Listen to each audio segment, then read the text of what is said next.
Bonjour à tous, bienvenue sur cette revue de marché suisse. J'ai décidé de faire un commentaire sur la vidéo de Thomas Veillet sur Swissquote qui nous a présenté le Swiss Bliss qui fait toutes les semaines et je l'écoute régulièrement parce que c'est un marché qui m'intéresse à titre personnel point de vue investissement. Donc j'écoute ce qu'il dit en étant suisse, il en connaît plus long que moi. Donc j'aime bien écouter. Par contre, au niveau analyse technique, voilà, c'est pas tout à fait ça, on va dire. C'est une analyse fondamentale mais pas nécessairement technique, donc j'ai voulu juste compléter ce qu'il disait avec une vue un peu spécifique puisque ma vue c'est une vue avec Ishimoku, donc pour vous montrer un petit peu voilà les deux façons de voir les actifs, la technique avec les moyennes mobiles et puis des figures chartistes et la technique avec Ishimoku, ça vous permettra de comparer et peut-être d'avoir d'autres idées. Donc je vais reprendre les actifs dont il a parlé et puis j'en présenterai d'autres parce qu'il y en a qui présentent des configurations intéressantes. L'autre point, c'est que pour moi les actions ce n'est pas de l'intraday ni du très court terme, on parle plutôt d'investissement et d'ailleurs Thomas c'est comme ça qu'il le présente aussi, à titre d'investissement quand il dit qu'il faut avoir du Roche dans son portefeuille, c'est bien dans un esprit d'investissement puisque certaines sociétés et notamment Zurich aussi qui donnent des dividendes intéressants, on parle d'investissement. Donc pour moi l'investissement on regarde des graphiques hebdomadaires et pas forcément des graphiques daily, surtout quand on est obligé d'écraser son graphique, on voit finalement plus rien, il vaut mieux regarder un graphique hebdomadaire qui sera beaucoup plus parlant pour avoir les niveaux. Donc ça c'est voilà des petites différences on va dire d'analystes. Donc je reprends un petit peu ces valeurs, donc il a parlé du SOX, alors ça moi j'en ai parlé dans ma vidéo du jour sur les indices en général, j'ai fait le S&P, les indices américains, DAX, CAC et SMI justement, donc je vais pas le reprendre ici, je vais reprendre juste les actions. Donc il a parlé de Alcon. Alors Alcon, voilà ce que ça donne en hebdomadaire. Donc en hebdomadaire déjà on voit qu'on a une bougie d'incertitude, donc par la force des choses ça ne nous dit pas si c'est aussi CC baissier. A priori on aurait fait un plat dans cette tendance baissière et si on casse les niveaux ici on pourrait envisager de la hausse. Alors les niveaux c'est 65 francs suisses et 66,34 qui pourraient donner un potentiel haussier vers les 69,84 et après ce qu'il faut toujours tracer sur ces graphiques ce sont les droites de tendance de sommet puisque c'est les niveaux à envisager. On verra que pour une autre action c'est très parlant, c'est justement ce niveau qui va bloquer et qui n'est pas tracé donc sur le graphique de Thomas.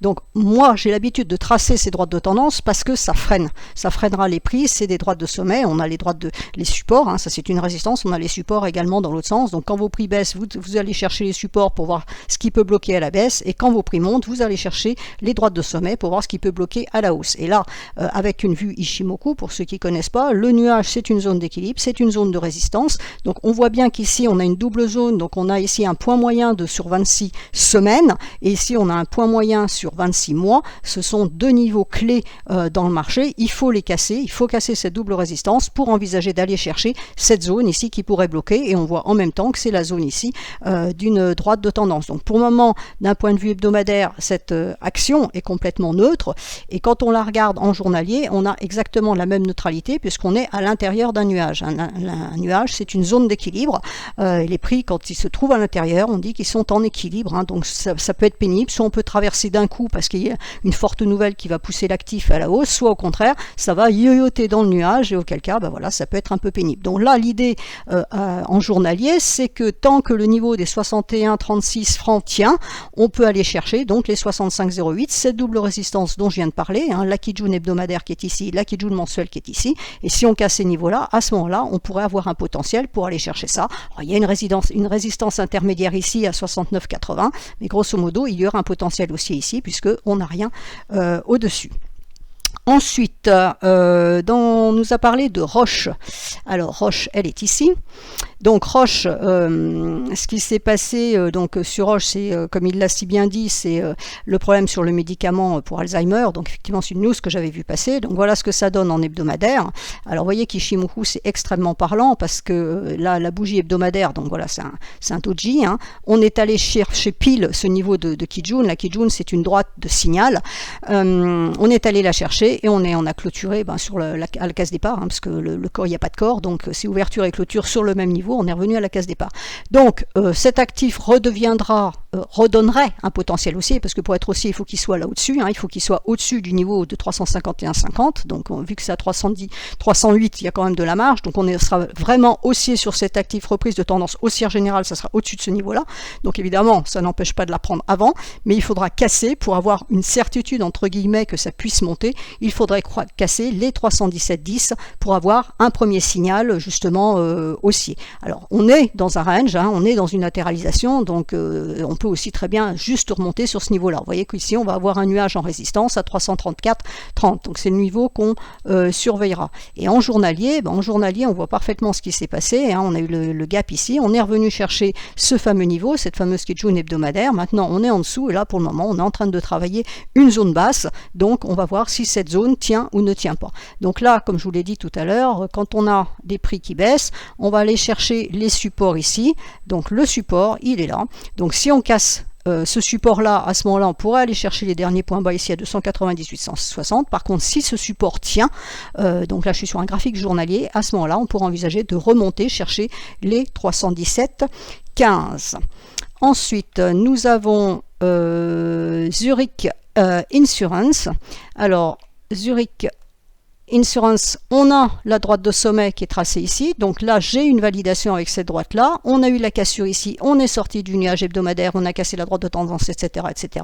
Et là on atteint ici un niveau clé, donc à surveiller, qui correspond au point haut qui est ici, mais quand on regarde en hebdomadaire, ça correspond à ce niveau-là, qui s'appelle la Tenkan, donc c'est un point moyen sur 9 périodes, donc la 9 semaines en l'occurrence, et vous voyez que c'est un niveau qui a été quasiment atteint, pas tout à fait, donc il se pourrait que sur ce niveau-là, on ait un double top par rapport à ici. Donc on a à la fois cette droite de tendance qu'on vient de voir sur un daily, et on a ici qui a été cassé, et ce niveau qui a été atteint. Donc là on pourrait effectivement avoir un retour de correction, puisqu'on a atteint ce niveau-là, donc la droite qui est ici, elle se situe là, elle ne passe pas, et c'est ce qu'on recherche avec Ishimoku. Il faut casser cette droite-là, il faut que cette droite retardée puisse passer ici pour libérer de la hausse. Tant qu'il y a des choses qui gênent ici en obstacle, ça ne peut pas passer. Donc si cette droite, si la Gainspan en l'occurrence de son petit nom passe la Tenkan ici, à ce moment-là, il y aura un potentiel haussier vers la droite de tendance ici. Et donc il faut casser le niveau des 444,7 francs pour aller chercher éventuellement les derniers points hauts à condition de passer ce niveau-là. Donc je le remets en journalier, on retrouve donc notre niveau orange ici des 444,7 qui correspond ici, c'est un niveau hebdomadaire, vous voyez que ça correspond à des niveaux journaliers qui sont importants, donc c'est un niveau qui est parfait. On a eu cette petite toupie ici, donc est-ce qu'il y a fermeture du gap, correction, on peut revenir chercher les 431,7, voire ici les 433,3 avant éventuellement de repartir, et c'est seulement sur cassure de ce niveau-là qu'à ce moment-là on pourrait avoir plus de potentiel haussier. Ensuite, il nous a parlé de Zour Rosé, qui est ici. Donc, non, ça c'est celle-là, Zurich Insurance, elle est où, Rosé? Elle est ici. Alors, là, c'est la même chose, on a une forte descente, une forte tendance baissière. Alors, je vais la mettre en hebdomadaire si j'y arrive. Hop, voilà. En hebdomadaire, donc en hebdomadaire, voilà ce que ça donne. Donc quand on a ce genre de graphique, où on est à 27 francs suisses alors qu'elle est montée jusqu'à 516, on a des écarts comme ça. En principe, c'est des graphiques qu'on va mettre en log pour justement avoir des pourcentages de progression et non pas des francs de progression. Et à ce moment-là, on a un graphique qui est lisible. Alors, j'aime bien ce graphique parce que ça montre une tendance baissière absolument parfaite, c'est-à-dire que quand vous avez une droite comme des prix qui descendent en l'occurrence et que c'est bien tenu en résistance par cette droite orange, donc la Tenkan, vous avez une tendance baissière parfaite. Il faut casser cette Tenkan, c'est-à-dire le 36,26, pour avoir une alerte sur la potentialité de fin de tendance, pour éventuellement aller chercher ce point moyen qui est ici, la Kijun, donc à 72,84. Tant qu'on restera en dessous de la Tenkan, ça restera baissier. Donc pour le moment, on a eu bien cette tendance baissière, on a un flat là en bas, une consolidation. Donc la question qu'on peut se poser, c'est est-ce que cette consolidation est vouée à provoquer un renversement de tendance, mais qui ne sera vraiment acté que de l'autre côté du nuage, ou alors est-ce qu'on qu'on va reprendre la baisse puisque cette semaine a été particulièrement rouge, hein. Donc ça c'est la semaine d'euphorie du PPI, donc on la laisse tomber. Et puis là, cette semaine où il ne s'est pas passé grand-chose, malgré tout, sur cet actif-là, ça a bien corrigé. Donc est-ce que c'est une correction pour repartir à la baisse suite à l'euphorie, ou alors est-ce qu'il y a un potentiel haussier qui est derrière? Donc quand on regarde en journalier, c'est très parlant aussi. Pourquoi? Parce que vous voyez que cette correction, cette fameuse grosse bougie bleue qu'on a en hebdomadaire, en fait, on est allé chercher le nuage. C'est le nuage qui a fait résistance. Donc pour le moment, on voit cette grosse zone nuageuse qui est ici en résistance. On voit que c'est épais, hein, c'est ce qu'on va regarder aussi dans les nuages, l'épaisseur ou la finesse du nuage. Le nuage est épais, donc il est dur à traverser, il sera long à traverser.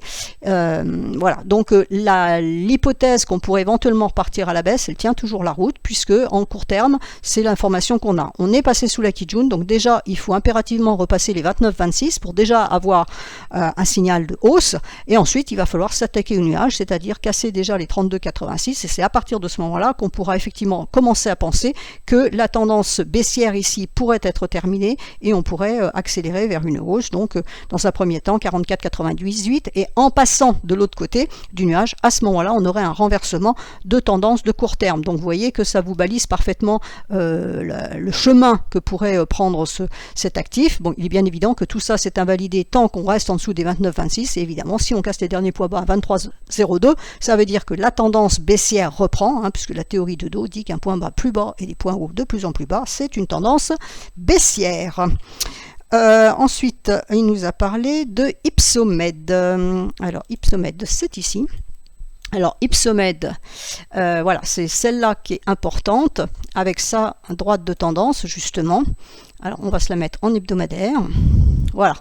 Et c'est l'information qui manque vraiment sur le graphique de Thomas et qui est super importante, c'est la droite de tendance ici de sommet. Hein, je vous l'ai dit tout à l'heure, quand un actif monte, on cherche à le bloquer à la hausse, quand un actif baisse, on cherche à le bloquer à la baisse. Donc, en plus, ça ne sert à rien de mettre une droite de support ici, quand on est là-haut, ça ne donne aucune information. Donc là, l'information, elle est où? C'est qu'ici, alors, elle peut être là ou elle peut être sur le point haut, légèrement à gauche, là, mais vous voyez que ça ne fera pas une grosse différence. Si on ajuste, ça va nous donner ça. Et donc là, l'information est que effectivement, on a bien une puissance haussière en hebdomadaire, hein, puisque d'un point de vue Shimoku, on a cassé un point moyen mensuel, on a traversé le nuage, donc on est bien haussier, il n'y a pas de souci. La lagging span est libre à la hausse, les prix sont libres à la hausse, tout est de côté du nuage, donc c'est une tendance haussière qui s'affiche. Cette tendance baissière est caduque, mais on va rencontrer la droite de tendance. C'est là où il va falloir voir ce qui se passe sur cette droite de tendance. Si cette droite de tendance est franchie, on cassera les derniers points hauts, et là effectivement il y aura de la hausse pour aller chercher les points hauts à 228,8. Par contre, si cette droite de tendance résistait, à ce moment-là, on pourrait revoir de la baisse pour éventuellement redescendre chercher les 166. Donc, on arrive sur un niveau clé, donc prudence sur cet actif. Une résistance, elle peut résister, elle peut lâcher aussi, donc on reste toujours prudent sur des niveaux comme ça. Quand on la regarde en journalier, on a la Tenkan qui a soutenu les prix, donc on a bien une tendance haussière. On a eu cette forte hausse le 16 novembre. La Tenkan est un peu basse, donc on peut aller chercher ce niveau-là pour redescendre la chercher, hein. Donc la Tenkan elle est à 173,2, donc ça serait un premier support qui serait avisé, et puis effectivement si le support tenait, à ce moment-là on pourrait revenir chercher cette droite et repartir potentiellement à la hausse. Mais pour le moment c'est le niveau qu'il va falloir surveiller, donc pour lundi on va dire, hein, on va commencer à regarder 184,4, et puis après voilà, ça va descendre un peu autour des 184 on va dire. On a la droite de tendance, donc ça peut freiner les prix et terminer ce mouvement haussier et indiquer une correction à venir. Et enfin, enfin j'ai tout fait. Donc c'est bon, non, il nous a parlé aussi de Biogène. Alors Biogène, c'est pas le marché suisse, c'est le Nasdaq, mais c'était juste pour vous le montrer. Donc vous voyez qu'on est dans le nuage hebdomadaire, hein, on est en train de, donc il y a eu un gap ici, magnifique. On est en train de travailler ce nuage hebdomadaire, donc voilà ce que ça donne. La forte poussée ici de la semaine du 26 septembre, le gap ici, donc parce que ça marche mieux que Roche. Et donc là pour le moment c'est haussier, avec dans l'idée éventuellement d'aller chercher les 327,80 qui est la première résistance hebdomadaire avec le haut du nuage. Donc on est en train de traverser le nuage, c'est un petit peu laborieux, hein, ça prend quand même quelques semaines, mais pour le moment ça s'achemine dans le bon sens. Alors le niveau invalidant de la hausse est à 294,18 puisque ça correspond aux niveaux qui sont là à gauche. Donc si on repasse les 294,18 ça pourrait redescendre. Un nuage c'est dur, surtout quand il est épais comme ça, c'est une zone d'équilibre, donc ça veut dire que c'est travaillé. Et travailler ça veut dire que ça peut monter monter, ça peut baisser, ça peut aller un petit peu dans tous les sens. Donc pour le moment, on a une indication haussière puisqu'on a un gap haussier en plus et puis c'est en train de monter, on ne peut pas dire le contraire, mais on n'est pas à l'abri d'avoir une correction, revenir chercher donc les niveaux de 294,18. Là, on a un autre niveau à 296, on va dire 295. Vous voyez que c'est là où d'ailleurs le gap se fait. Hein, ça correspond à ce niveau qui est ici, on est pile dessus. Donc tant qu'on va rester au-dessus de ce niveau-là, on peut envisager d'aller chercher 327,80, voire les 343,11 en extension. Et puis il faut casser cette double zone pour vraiment donner une accélération haussière générale. Alors maintenant, je vais reprendre quelques actifs généraux suisses. Donc on a parlé de Richemont, si j'ai entendu parler rapidement de Richemont. Donc Richemont, en hebdomadaire, on est allé chercher le nuage. Donc la semaine précédente, on est resté à l'intérieur, donc il n'y a pas de renversement de tendance. Cette semaine, on a travaillé cet espace, mais on reste à l'intérieur, donc c'est neutre. La lagging span ne casse pas sa Kijun, donc elle ne valide pas de hausse. Donc Richemont ne repassera haussière, moyen terme, hein, parce que c'est un graphique hebdomadaire, qu'au-dessus des 121 francs suisses. Tant qu'on est en dessous, il n'y a pas de hausse. Il faut s'extraire de ce nuage. Alors le nuage lui est à 119, mais on a un niveau ici qui est important. On en a même un autre ici à 123,70. On va dire qu'on serait vraiment tranquille si on cassait les 123,90. Ensuite, on a Novartis qui est ici. Donc Novartis en hebdomadaire, elle nous donne aussi un signal intéressant. On avait un signal haussier fin octobre qui a été totalement invalidé la semaine du 7 novembre. Et là, on a tout recassé dans l'autre sens, c'est-à-dire un point moyen mensuel, le point moyen hebdomadaire. On est en train d'essayer de traverser le nuage. La lagging span ici est libre à la hausse, donc ça c'est plutôt la bonne nouvelle. Maintenant, il faut que les prix confirment, c'est-à-dire continuent leur progression dans ce sens-là. Alors, en début de semaine, on pourrait s'attendre à un retour ici pour tester la cassure. Une cassure doit être testée, donc retourner sur les 80-90, non, comme vous dites bien. Il faudrait revenir sur ce niveau-là, et si on repartait à ce moment-là, la cassure des 82-86 serait effectivement un signal aussi. Ensuite, j'ai entendu parler de Sika, autant qu'ils m'en souviennent. Donc Sika, c'est une structure intéressante d'un point de vue Ishimoku, parce qu'on a toujours cette fameuse semaine un petit peu débile qui s'est passée sur les marchés. Si vous suivez Thomas, il vous a expliqué de quoi il retournait. On a corrigé cette semaine, donc ça fait sens, il n'y a pas de souci là-dessus, mais c'est la lagging span ici, vous voyez, qui ne passe pas la Kijun mensuelle, donc elle ne valide pas, et en plus, elle a rencontré sa bougie ici en résistance, donc pour le moment, elle est coincée. Alors une lagging span qui est coincée, ça veut dire qu'elle ne peut pas passer, et qu'elle peut pas, la hausse ne peut pas continuer. Donc même si a priori les prix pourraient monter et aller chercher les 288, et ben pour le moment ils sont un petit peu coincés. Et là on a une résistance majeure ici en hebdomadaire qui est ici. C'est le niveau qu'on est allé chercher ici. Ça correspond à ce niveau de Kijun, donc à 265,4. Donc il faudrait casser les 265,4 et mieux les 268 pour envisager potentiellement d'aller chercher les 288,5. Qu'est-ce qu'on a? On a Nestlé. Alors Nestlé, elle est embêtante. Pourquoi? Parce que on a la Kijun qui descend comme ça, et donc ça aussi c'est une configuration assez classique. Elle appuie sur les prix, tout simplement. C'est aussi simple que ça. C'est que là, les prix se sont bloqués là parce qu'il y a quelque chose. Donc, est-ce que la semaine prochaine ça casse et on arrive à aller chercher ce niveau-là à 112,40, ou alors au contraire, est-ce que ça bloque et auquel cas les prix repartent à la baisse? Donc c'est une information de neutralité, c'est-à-dire que pour le moment on ne peut rien faire puisque les prix sont bloqués.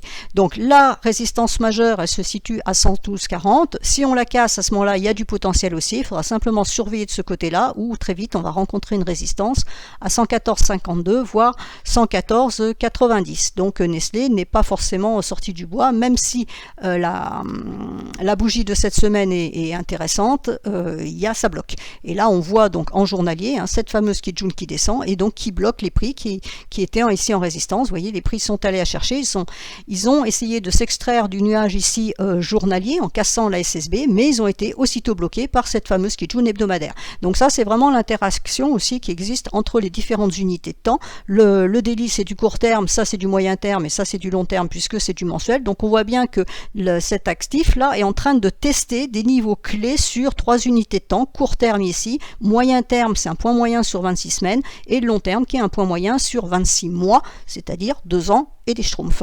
Donc il faut vraiment casser ce niveau-là, les 112,40, pour éventuellement libérer quelque chose et dire ok, ça y est, c'est bon. Cette baisse qu'on a eue là, la consolidation en bas et cette tentative haussière redonne vraiment de la hausse dans le marché pour aller chercher donc des niveaux hebdomadaires divers et variés. Ensuite, il m'en reste 2-3. UBS, alors UBS, elle a une configuration assez intéressante, puisque elle a rebondi sur sa Kijun ici, elle a traversé le nuage, donc techniquement parlant, elle est repassée haussière. Après sa correction ici, on pourrait considérer que la correction ici est terminée, puisqu'on est repassé de l'autre côté du nuage. Donc là, en plus, on a eu le test de cassure qui s'est fait cette semaine. Donc pour le moment, techniquement parlant, elle est parfaite. Cassure, test de cassure, elle a clôturé en haut.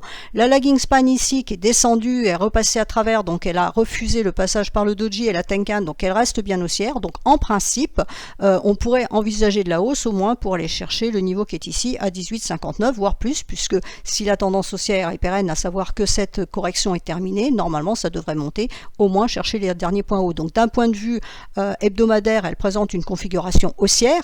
Invalidation si on casse les 16,53 évidemment. Et en journalier, un peu à l'image des marchés en général, cette semaine a été un peu laborieuse, donc on voit bien, on a eu cette impulsion haussière, ça n'a rien fait toute la semaine, ça nous a donné l'occasion de faire ce test de cassure, donc c'est parfait. Et là maintenant, on a une résistance qui se situe ici à 17,50, qui correspond à ce haut de nuage hebdomadaire. Donc si on arrive à casser ce niveau-là, vous voyez que c'est le niveau qui a été travaillé cette semaine, à ce moment-là, ce sont les derniers points hauts à aller chercher en résistance. Enfin, j'avais noté Logitech. Alors Logitech, elle présente une structure intéressante aussi haussière pour le coup, puisque on a une tendance baissière ici parfaite, on a fait un point bas ici, on a traversé le nuage, donc on a bien marqué une probabilité de renversement de tendance qui a été actée par la cassure ici de la Kijun hebdomadaire. On est au-dessus, on revient chercher la Tenkan qui tient en support pour l'instant, vendredi en tout cas ça a tenu. On a le support ici sous la lagging span qui est une Kijun hebdomadaire, hop, voilà, on va la mettre. Donc, tant que le niveau des 55,42, vous voyez que mes deux mèches sont pile dessus, tant que mon niveau des 55,42 tient en support, normalement, la hausse pourrait continuer et on pourrait aller chercher le nuage ici. Donc on a 64,80. Alors si on monte en diagonale, ça sera peut-être 64,36. C'est pas précis. On a plein de petites résistances ici, donc il faut les filtrer au fur et à mesure. Mais on voit bien que là, c'est libre à la hausse et ici, c'est libre à la hausse. Donc quand un actif n'a plus de résistance immédiatement au-dessus, logiquement, ça devrait monter. Donc le niveau d'invalidation se situe à 55,42. Évidemment, si on cassait ce niveau-là, à ce moment-là, on verrait plutôt de la baisse vers les 53,86, pardon, voire 52,28, voire ici le support, le double support ici à 50,90. Mais bon, pour le moment, on est en train d'imprimer une tendance haussière court terme puisqu'on est passé de l'autre côté du nuage. La lagging span, elle a validé en cassant aussi son nuage. Donc à court terme, tout est haussier sur cet actif. Et enfin, je finis avec Julius Baer qui a une configuration qui me plaît aussi en journalier. Donc en journalier, on est dans, je vais mettre l'hebdomadaire d'abord pour vous montrer. En hebdomadaire, pour le moment, on a eu une tentative ici, toujours pareil, la semaine dernière. On est revenu tester deux niveaux clés, en fait. Le bas du nuage ici qui a tenu en support et la Kijun mensuelle qui se situe ici, donc à 52,10. Donc c'est le niveau d'invalidation d'une hausse. Donc on est dans le nuage, donc c'est de la neutralité pour le moment, mais on a cette forte impulsion. Il faut traverser le nuage, comme je viens de vous l'expliquer, pour valider un renversement de tendance de moyen terme, donc de plus long terme. Et il faudrait casser idéalement les 55,36. On deviendrait vraiment au-dessus de ce niveau-là, puisqu'il faut que la lagging span aussi, elle casse sa Kijun pour valider la hausse. Donc la Kijun est à 53,84. On a un niveau fort qui est ici, qu'il faut traverser à 55,32 et après c'est aussi la lagging span, elle peut monter ici, voilà l'objectif ensuite à 61,52 et les prix qui cassent ici c'est pareil, il n'y a plus rien, donc c'est un beau potentiel haussier. Et quand on le regarde en journalier, on voit bien ce qui se passe ici à ce niveau là, vous voyez que c'est la lagging span a cassé sa Kijun mensuelle, a travaillé le nuage hebdomadaire, revenu chercher la Kijun mensuelle, là ça repart, donc on a ici de la résistance qui pourrait être marquée par le nuage qui est en résistance. Donc quand je vous dis que c'est le niveau 55,36 qu'il faut casser, vous voyez que c'est important, puisque ça voudrait dire que les prix sortiraient du nuage hebdomadaire, ce sont des prix journaliers, qui sortiraient du nuage hebdomadaire et qui lui auraient donc un potentiel haussier, puisqu'on passerait de l'autre côté du nuage de moyen terme. Voilà, donc j'ai fait un petit tour un petit peu plus technique sur ces actifs suisses pour vous présenter cette façon de travailler avec Ichimoku, que personnellement je trouve beaucoup plus précise que de simples moyennes mobiles. Alors après, il y a des tas de gens qui travaillent avec des moyennes mobiles et qui s'en sortent très bien. Là, l'avantage, vous voyez, c'est extrêmement calibré et surtout, ça peut nous permettre de voir immédiatement s'il y a du potentiel ou pas. Là, je vous ai montré certains actifs qui avaient des potentiels. On voit tout de suite quels sont les niveaux de validation. Hein. Sur Julius Baer, le premier niveau de validation, c'est la Kijun mensuelle. Il faut la casser à 53,28 pour avoir, donc ça pour quelqu'un du court terme, je casse les 53,28, je vais chercher ici les 55,32 et puis si ça casse, à ce moment-là, là c'est la hausse beaucoup plus pérenne, c'est la hausse intermédiaire. Donc on peut à la fois, avec cet outil-là, avoir à la fois du court terme pour du trading, hein, voilà, prendre un actif pour quelques jours, du swing trading, et puis de l'investissement pour aller chercher du long terme. Donc là, on regardera plutôt les niveaux hebdomadaires et les niveaux mensuels. Là, une cassure de Kijun mensuel sur cet actif-là, ça veut dire qu'à long terme, vous êtes en train de donner, on est en train de donner un signal haussier de long terme. Donc ça précise quand même les choses. Là, pour le moment, et ben voilà, pour le moment, on n'a pas de signal, on n'a pas le renversement total de moyen terme puisqu'on est toujours à l'intérieur du nuage.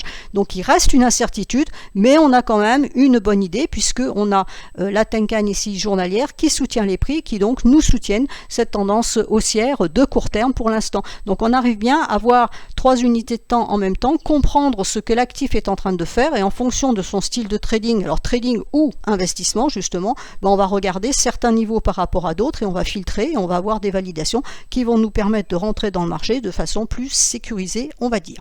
Donc j'espère que cette vidéo vous aura plu. N'hésitez pas à me laisser des commentaires, alors pas en dessous de la vidéo parce que je les bloque, mais sur Twitter, je mettrai le lien Twitter et puis je vous invite à regarder les 2 vidéos que j'avais faites l'année dernière, ou cette année, non c'était l'année dernière je crois, donc elles sont sur Swissquote, hein. Il y a 2 vidéos, une qui est une introduction à l'Ishimoku et l'autre qui est sur la notion de tendance, justement comment on lit une tendance avec Ishimoku, donc qui avait été faite sur Swissquote. Je crois que c'était l'année dernière, autant qu'ils m'en souviennent. Voilà, je vous souhaite à tous une excellente semaine.